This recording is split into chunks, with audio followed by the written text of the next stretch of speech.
বর্তমানে যারা এসএসসি পরীক্ষা শেষ হয়েছে, ভিডিওটি তাদের জন্য খুবই গুরুত্বপূর্ণ। আজকে থেকে আগামী এইচএসসি ভর্তি পরীক্ষা বা এইচএসসি পরীক্ষার শিক্ষা কার্যক্রম শুরু হওয়া পর্যন্ত হাতে বেশ কিছুটা সময় রয়েছে। এই সময়টা অবশ্যই এসএসসি পরীক্ষার্থীরা কাজে লাগাতে পারো। যেমন এসএসসি পরীক্ষায় ছুটির সময়ে শুরুতেই আমি বলবো বেশ কিছুদিন রেস্ট করে নিতে, বা দেখা যাচ্ছে ৩ থেকে ৫ দিন রেস্ট নিতে, যেটা মানসিক চাপমুক্ত হওয়ার জন্য হতে পারে। হতে পারে কোথাও ঘুরে আসা, বা হতে পারে কিছু ভালো কাজের মাধ্যমে রান্না করা, বা হতে পারে কোথাও পছন্দের জায়গা থেকে কিছুদিনের জন্য ঘুরে আসা। তারপর আমি এই যে পরবর্তী যেই কথাগুলো বলবো বা পরবর্তী যেই টাস্কগুলো দেব সেই কাজগুলো অবশ্যই করা উচিত একজন ছাত্র হিসেবে, অথবা পরবর্তী সময়ে নিজের স্কিলকে ডেভেলপ করার জন্য। প্রথমত ১ নম্বরে বলবো স্বেচ্ছাসেবী কাজ করো। স্বেচ্ছাসেবী কাজের মধ্যে সামাজিক সংগঠনে কাজ করলে তুমি মানুষকে হেল্প করা শিখতে পারবে এবং টিম ওয়ার্ক বা দায়িত্ববোধ সম্পর্কে জানতে পারবে। এটাতে তোমার মন এবং শরীর ভালো থাকবে। তবে তুমি যদি মেয়ে হও সেই ক্ষেত্রে অবশ্যই পরিবারের একটি সাপোর্ট প্রয়োজন হবে। ছেলে হলে অবশ্যই পরিবারের অনুমতিক্রমে এই সামাজিক স্বেচ্ছাসেবী কাজের সাথে যুক্ত হতে পারো। তো এই ধরনের কাজগুলো বিভিন্ন ধরনের হতে পারে। তোমার কাছে পছন্দ হয় যেই ধরনের কাজ, সেই ধরনের কাজগুলো অবশ্যই করতে পারো।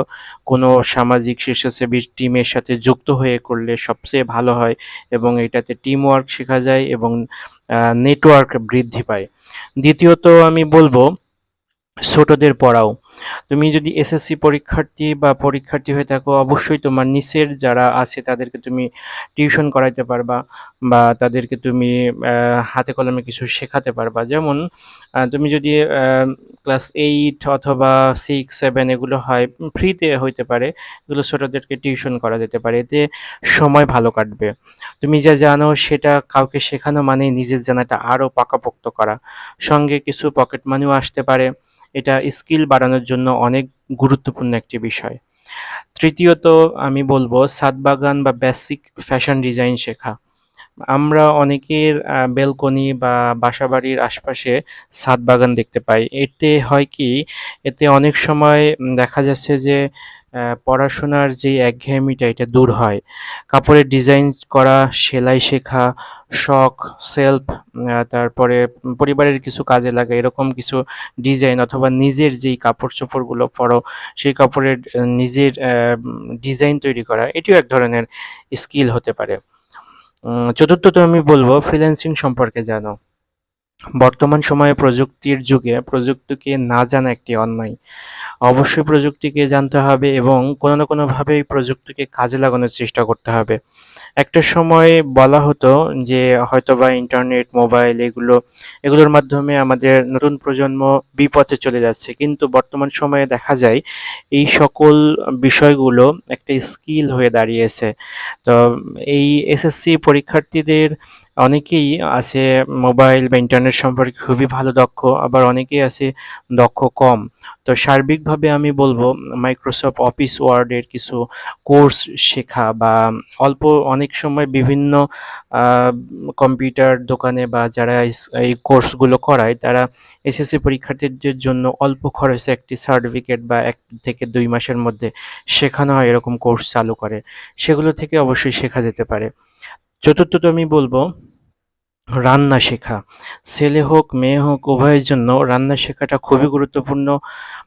কারণ ভবিষ্যৎ সময়ে কলেজ হোক বা ইউনিভার্সিটি হোক, অবশ্যই কোনো না কোনো জায়গায় আউট অফ ফ্যামিলি থাকতে হবে। আর সেই সময়টাতে রান্না শেখার স্কিলটা তোমাকে এক ধাপ এগিয়ে নিয়ে যাবে।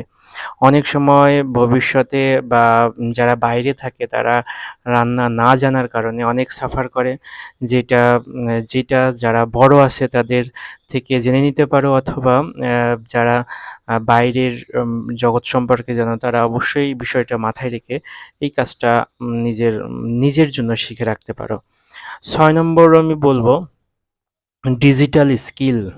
ডিজিটাল স্কিল শেখা, অর্থাৎ বর্তমান সময়ে স্কিল না শেখাটা খুবই অন্যায়। তো তো স্কিলগুলোর মধ্যে আমি বলব টাইপিং স্কিল হতে পারে কোনো গ্রাফিক্স ডিজাইনের স্কিল, হতে পারে প্রেজেন্টেশন স্কিল, ইংরেজিতে স্কিল, এই ধরনের যেকোনো একটি স্কিল ভালোমতো শেখা। ৭ম বা ৭ নম্বরে আমি বলব ইংরেজি শেখা। ইংরেজি স্পিকিং শেখা বা ইংরেজি ভাষা সম্পর্কে জানা। এই স্কিলটা তোমাকে সামনের দিকে অবশ্যই অনেক এগিয়ে নিয়ে যাবে। পরবর্তী স্টেপে আমি বলব নিজের জন্য একটি রুটিন তৈরি করো। তো যারা পড়াশোনা নিয়ে অনেক সিরিয়াস তারা পরবর্তী ক্লাসের বইগুলো সংগ্রহ করে অল্প সময়ে নিজের রুটিন অন্যান্য কাজের ওপরের যেই লিস্টগুলো বললাম সেই লিস্টগুলো থেকে নিজের একটি কাজের রুটিন তৈরি করে নিতে পারো। এটাতে হবে কি নিজের সময়গুলো একটা গোছানো থাকবে এবং ডিসিপ্লিন অনুযায়ী সময়টা ব্যয় হবে। ৯ নম্বরে আমি বলব বই পড়ার অভ্যাস তৈরি করা। বই পড়ার অভ্যাস যদিও ছিল তারপরেও বই পড়ার অভ্যাসটা বইকে আমি বলি 3 ডাইমেনশন